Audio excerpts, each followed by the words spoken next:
Reclamação destrói nossas vidas, porque foca nossa atenção no que falta, em vez do que temos. Ela nos prende em um ciclo vicioso de negatividade, onde a insatisfação se torna o único foco. A reclamação é um veneno para a alma, esvaziando nossa energia e roubando nossa alegria. Ao invés de agir para mudar, nos tornamos prisioneiros de nossos próprios lamentos. É uma armadilha que nos impede de encontrar soluções e de viver plenamente. Quero aproveitar para compartilhar a história de Juliana. Se você puder contribuir com aquele joinha especial, eu agradeço, pois vai me dar mais motivação para trazer histórias de superação. Juliana nasceu em Campo Grande, no Mato Grosso do Sul, e desde muito cedo carregava consigo uma sensação estranha de inadequação. Não era uma menina que gostava de estudar, tampouco se via como alguém com grandes perspectivas para o futuro.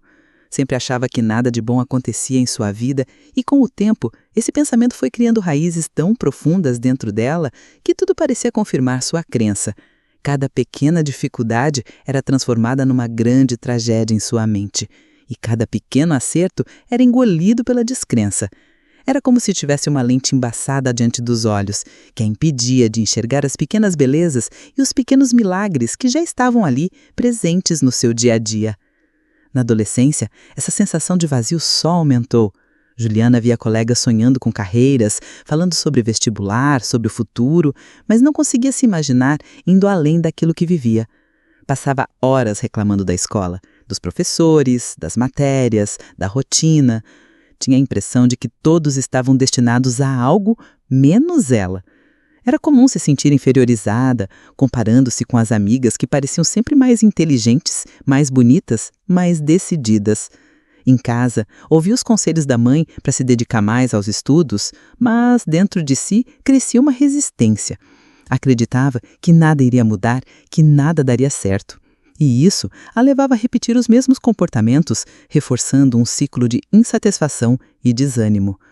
Os anos passaram, e junto com eles, o peso de suas próprias crenças. Já adulta, Juliana carregava aquela mesma sensação de fracasso, como se estivesse fadada a uma vida sem brilho.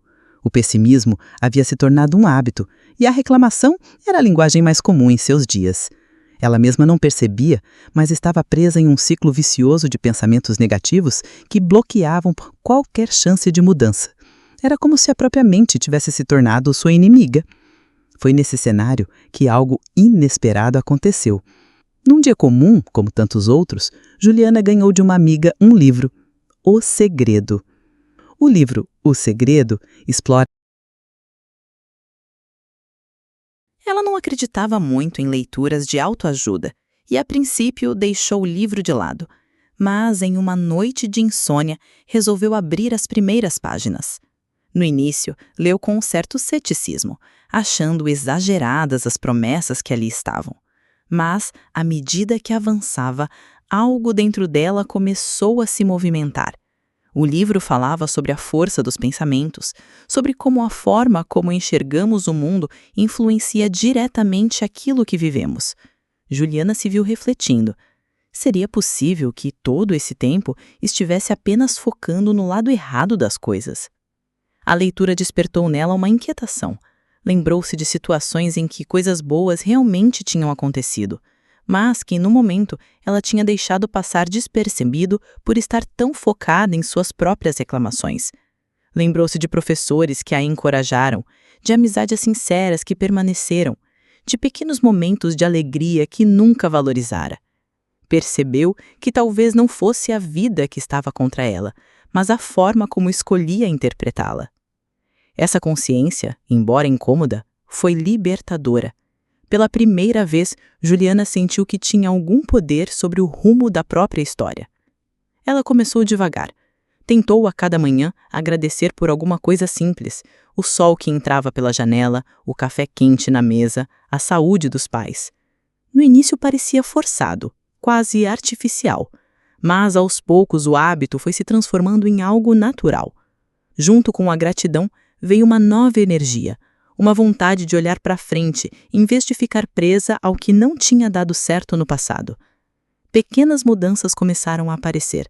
A vida que antes parecia cinza ganhou tons diferentes.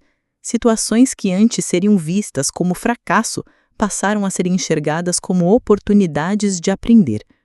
Com essa nova perspectiva, Juliana começou a se abrir para possibilidades que nunca tinha considerado.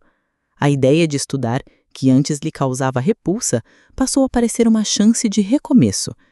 Decidiu prestar vestibular, ainda que a voz interna do medo insistisse em dizer que não conseguiria. Não foi fácil. Havia dias em que o desânimo batia forte e a tentação de desistir surgia como um fantasma familiar. Mas, diferente de antes, Juliana agora tinha uma nova lente para olhar o mundo. Lembrava-se das lições do livro, do poder de focar no que desejava e não no que temia. Visualizava-se formada, conquistando um diploma, provando para si mesma que era capaz. Essa mudança de postura não aconteceu da noite para o dia. Foram anos de esforço, de disciplina emocional, de aprender a silenciar os velhos padrões de pensamento. Mas cada pequena vitória reforçava a fé que estava nascendo dentro dela.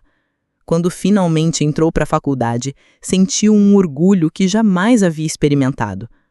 Não se tratava apenas de estar cursando o ensino superior, mas de ter vencido a si mesma, de ter rompido com aquela versão antiga que acreditava não ser merecedora de nada. Os anos de faculdade foram desafiadores, mas também transformadores. Juliana conheceu pessoas que expandiram sua visão de mundo. Teve professores que a inspiraram e, sobretudo, aprendeu a confiar em sua própria capacidade. O que antes parecia impossível tornou-se parte da sua nova realidade. Ela se dedicava, estudava com afinco e, mesmo quando as dificuldades surgiam, lembrava-se de que agora tinha ferramentas internas para enfrentá-las. Ao se formar, Juliana já não era a mesma garota insegura e descrente de antes, mas a vida ainda tinha uma surpresa reservada para ela. Movida pelo desejo de estabilidade e pelo sonho de ajudar sua família, decidiu se preparar para um concurso público. Mais uma vez, a voz do medo tentou dominá-la. Você não vai conseguir, é muito difícil, poucas pessoas passam. Mas, em vez de ceder, ela decidiu alimentar a voz da confiança. Passou noites em claro estudando, abriu mão de festas e distrações, concentrou-se no objetivo com disciplina e fé. Os meses de preparação foram árduos, mas Juliana se lembrava todos os dias de quem havia se tornado. Não era mais a menina que desistia antes mesmo de tentar. Agora ela acreditava que merecia, que podia, que era capaz. E quando o resultado finalmente saiu, trazendo seu nome na lista dos aprovados, ela chorou como nunca antes. Não apenas pela conquista em si, mas por tudo que aquela vitória representava. Era a prova viva de que, quando se muda a mente, muda-se a vida. Juliana, que antes se sentia prisioneira de um ciclo de reclamações, havia descoberto que os milagres sempre estiveram ali. Ela só precisava abrir os olhos para enxergá-los. Sua história não era de sorte, mas de transformação. E, ao olhar para trás, compreendeu que cada fase, por mais dolorosa que tenha sido, foi necessária para que chegasse até ali. O livro, que parecia apenas um presente simples, havia se tornado o marco de uma virada. A mente que antes era inimiga, agora era sua maior aliada. E assim, com gratidão, coragem e fé, Juliana seguiu em frente, sabendo que os milagres continuariam a se manifestar, porque agora sabia reconhecê-los. A gratidão nos tira do ciclo vicioso da reclamação, nos ensinando a apreciar o que já temos. Ao focar no lado bom das coisas, cultivamos uma mentalidade positiva, capaz de transformar nossa perspectiva de vida. Essa prática nos torna mais resilientes e felizes, liberando-nos do peso da insatisfação constante. Ver o lado bom é um exercício diário que ilumina o caminho, revelando a beleza e a abundância que nos cerca. A gratidão é a chave para uma vida mais plena e significativa.